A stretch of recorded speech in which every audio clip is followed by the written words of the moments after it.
Then in November of 2020 was the presidential election.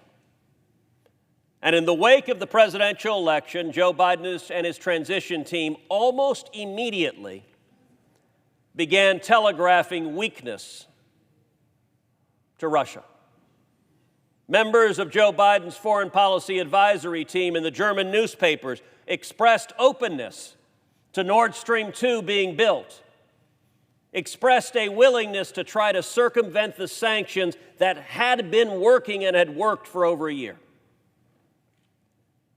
Within days of Joe Biden and his team expressing weakness to Putin, Russia and Putin heard, and they began the process of getting ready to return to building the pipeline.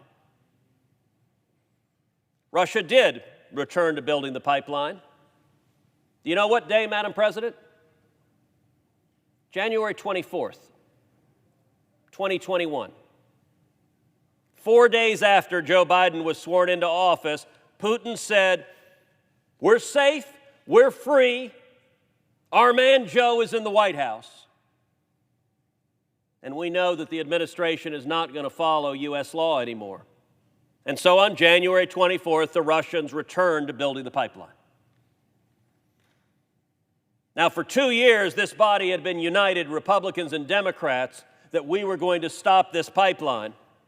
But Joe Biden and his administration decided instead to waive the sanctions. Decided instead to give Vladimir Putin what amounts to a multi-billion-dollar gift. And not just a gift one time. If this pipeline is allowed to go online, it will put billions of dollars in Putin's pockets every year, year after year after year. What are the consequences of Nord Stream 2? Number one, Russia gets richer, Russia gets stronger, Russia gets billions of dollars that it can use to build its military, to threaten its neighbors, to threaten our allies, to endanger the lives of Americans and our friends. Number two, Europe is hurt. Our friends and allies in Europe are made even more dependent on Russian energy.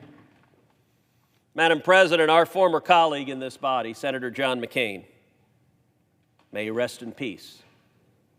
He had a phrase for Russia that was memorable, that I've used many times. He referred to Russia as a gas station with a country attached. That is Putin's plan. It is very simple. Putin is a petro-tyrant. He's a tyrant, he's a bully, he's a KGB thug, and all of his aggression is funded by selling oil and gas.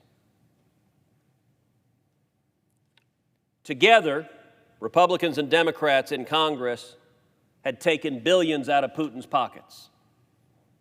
And sadly, Joe Biden and Kamala Harris decided the world would be a better place if instead Putin had billions more, not just this year or next year, but for decades to come. When Putin is dead and buried and the next dictator is ruling over Russia, that next dictator will be reaping the benefits of this pipeline. Indeed, as a result of Joe Biden's decision, many are referring to this pipeline as the Biden-Putin pipeline. For a very simple reason. It is Putin that is building it. It is Putin that is profiting by it. And the only reason Putin is allowed to do so is because President Joe Biden has given him a multi-billion-dollar gift that strengthens Russia and it weakens Europe. It makes Europe subject to energy blackmail.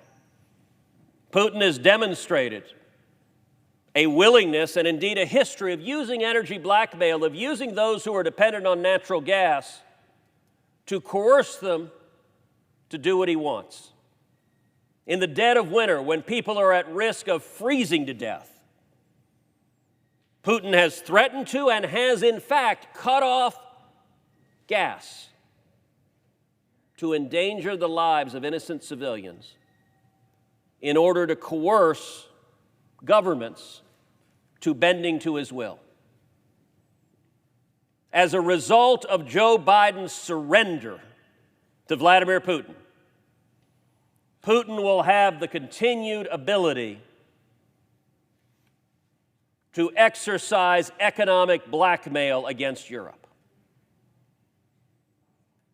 But not only that, Europe has energy needs. Those energy needs could be readily satisfied by American energy. Europe has expressed a willingness and in some instances an eagerness to import American energy. But Joe Biden has decided that American jobs are unimportant. His first day in office, Biden shut down the Keystone Pipeline, killing 11,000 jobs in the United States, including 8,000 union jobs, 8,000 high-paying union jobs that with a stroke of a pen, Joe Biden eliminated.